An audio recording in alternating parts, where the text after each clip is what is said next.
ரசூலுல்லாஹி ஸல்லல்லாஹு அலைஹி வஸல்லம் சொன்னார்கள், உங்களுக்கு அல்லாஹ்வுடைய இஸ்முல் ஆலமை, அதாவது மகத்துவமான பெயரை சொல்லித் தரட்டுமா? இதா துஇய பிஹி அஜாப வ இதா சுஇல பிஹி ஓதிய.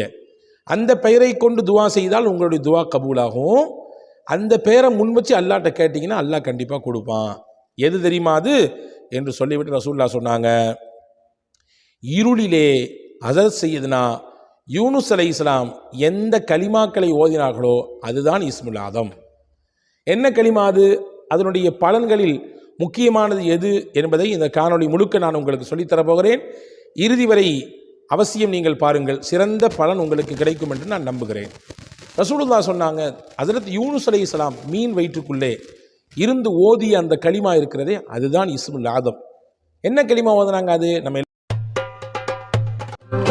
Karim's biryani paradise at liberty and catering services, கோடம்பாக்கத்தின் அறுசுவை அடையாளம். எல்லாத்துக்கும் தெரியும், லா இலாஹ இல்லா அன்த சுப்ஹானக இன்னி குன்து மினல் ஸாலிமீன்.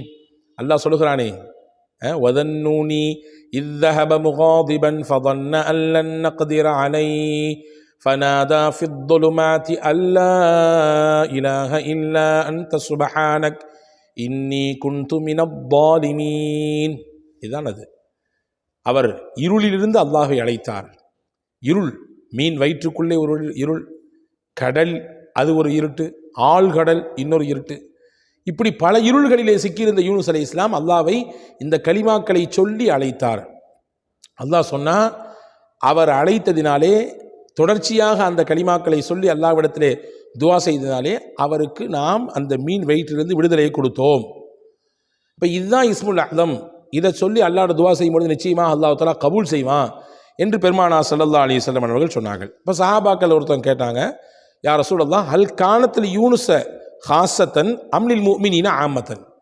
யா ரசூலல்லாஹ், இது யூனுஸ் அலைஹிஸ்ஸலாமுக்கு மட்டும் குறிப்பிடப்பட்டதா அல்லது மூமின்கள் எல்லாத்துக்கும் பொதுவானதா? எல்லாருமே இந்த மாதிரியான இந்த கலிமாவை சொல்லி துவா செஞ்சா கபூல் ஆகுமா அல்லது யூனுஸ் அலைஹிஸ்ஸலாமுக்கு மட்டுமானதா அப்படின்னு கேட்டாங்க. அப்போ ரசூல் ஸல்லல்லாஹு அலைஹி வஸல்லம் சஹாபாக்களுக்கு பதில் சொன்னாங்க, அலா தஸ்மஉ கௌலல்லாஹி அஸ்ஸ வஜல் வனஜ்ஜைனாஹு மினல் கம்மி வகதாலிக நுன்ஜில் முஃமினீன். அல்லாஹ்வுடைய வார்த்தையை நீங்கள் கேட்கலையா? அல்லாஹ் சொல்கிறானே, வனஜ்ஜைனாஹு மினல் கம், அவருக்கு ஏற்பட்டிருந்த கவலை, சோகம், அயற்சி, அதிலிருந்தெல்லாம் அந்த கலிமா சொன்னதினாலே அவரை நாம் பாதுகாத்தோம், காப்பாற்றினோம், விடுதலை செய்தோம்.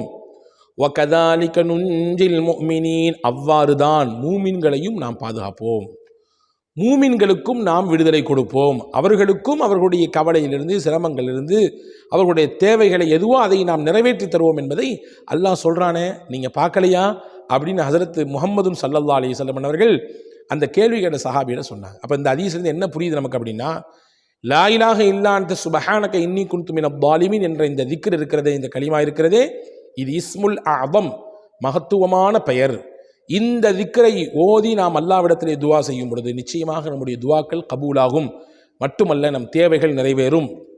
நம்முடைய சங்கடங்கள், கஷ்டங்களை அல்லாஹ்விடத்திலே இந்த கலிமாவை சொல்லி நாம் அவனிடத்திலே சமர்ப்பிக்கும் பொழுது அதுவெல்லாம் இலகுவாக நிறைவேறுவதற்கு, நம் கஷ்டங்களுக்கு தீர்வு கிடைப்பதற்கு, நம்முடைய கவலைகள் எல்லாம் மாற்றி அமைக்கப்படுவதற்கு இந்த கலிமா மிகப்பெரிய உதவி செய்யும். எனவே இதை 100% நம்பிக்கையோடு நாம் ஓதும் பொழுது இதனுடைய பலனை நிச்சயமாக நம்முடைய வாழ்க்கையில் பார்க்கலாம்.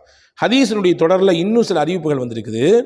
இதே ஹதீஸினுடைய தொடரில் வருகிறது, ஐயுமா முஸ்லிமின் தஆபிஹா ஃபி மரதிஹி 40 மர்ரா.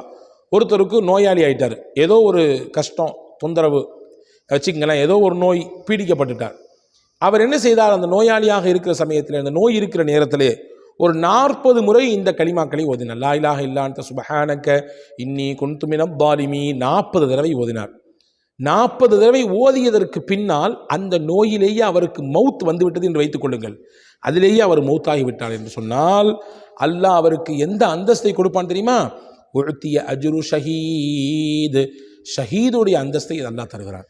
ஷஹீதுக்குரிய நன்மை என்னவோ, அல்லாஹ்வின் பாதையிலே ஒருவர் போரிட்டு வீர மரணம் அடைந்தால் அவருக்கு எவ்வளோ பெரிய கூலியை, எவ்வளோ பெரிய சவாபை அல்லாஹ் தருவானோ, அதை இந்த லா இலாஹ இல்லா அன்த சுப்ஹானக இன்னி குன்து மினல் ஸாலிமீன் என்ற திக்ரை ஓதி அதற்கு பின்னால் மரணித்தவருக்கு அந்த பாக்கியத்தை தருகிறான் என்று பெருமானார் ஸல்லல்லாஹு அலைஹி வஸல்லம் அவர்கள் சொன்னார்கள். அப்போ கவனமாக இருக்க வேண்டும்.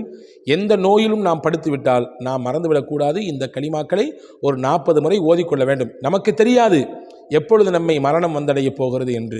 இந்த நோய் தான் நமக்கான மௌத்தினுடைய வாசலாக இருக்கும் பட்சத்திலே நாம் இந்த கலிமாவை ஓதிவிட்டால் அதன் மூலமாக சிறந்த மரணத்தை அதில் அந்த மரணத்தில் கிடைக்கக்கூடிய நன்மை, ஷஹீதுடைய நன்மையை பெற்றுக்கொள்ளலாம் என்பதை இந்த ஹதீஸ் நமக்கு வலியுறுத்துகிறது. அதே மாதிரி ரசூலுல்லாஹ் சொன்னாங்க, அந்த நோயில் அவருக்கு மரணம் இல்லை வச்சுக்குங்க, அவர் வெறுமனே நோய் வந்திருக்கு, அந்த நோயில் மரணப்படுற அளவுக்குலாம் அவருக்கு அஜல் முடிஞ்சு போகலை.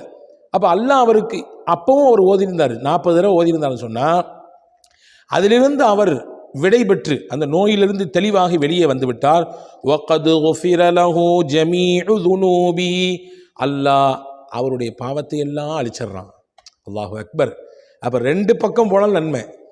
இந்த நோயாளியாக இருந்தவர் அதை ஓதி மரணித்து விட்டாலும் ஷஹீதுடைய நன்மை, மரணிக்கவில்லை அல்லாஹ் ஷிஃபாவை தந்து விட்டான் என்றால் அந்த ஷிஃபாவுக்கு பிறகு அல்லாஹ் அவருக்கு கொடுக்கக்கூடிய பாக்கியம் என்னென்னா, அல்லாஹ் அவர் செய்த பாவத்தை எல்லாம் இந்த 40 தடவை இந்த லா இலாஹ இல்லா அன்த சுப்ஹானக இன்னி குன்து மினல் ஸாலிமீன் ஓதியதினாலே மன்னிக்கிறான், அவரை கழுகுகிறான், சுத்தப்படுத்துகிறான், பாவத்தை விட்டு நீங்கியவராக அல்லாஹ் அவரை மாற்றி விடுகிறான் என்று பெருமானார் ஸல்லல்லாஹு அலைஹி வஸல்லம் சொன்னார். எனவே இந்த கலிமா ஓதினால் எவ்வளவு பெரிய பலன்கள் எல்லாம் இருக்குது என்று பாருங்கள்.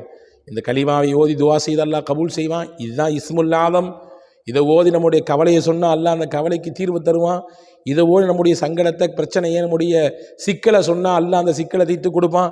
அதோடு மட்டுமல்ல, நாம் ஏதாவது நோய்வாய்ப்பட்டு விட்டால் இதை அந்த நோய் படுக்கையிலே இருந்து 40 முறை ஓடிவிட்டால் போதுமானது. அந்த நோயின் முடிவே நம்முடைய மரணத்தின் வாசலாக இருந்தால் அந்த மரணத்திற்கு ஷஹீதுடைய நன்மையை அல்லாஹ் தந்து விடுகிறான். இல்லை, மரணமெல்லாம் இல்லை, நிவாரணத்தை அல்லாஹ் தந்து விடுகிறான் என்று வைத்துக்கொள்வோம்.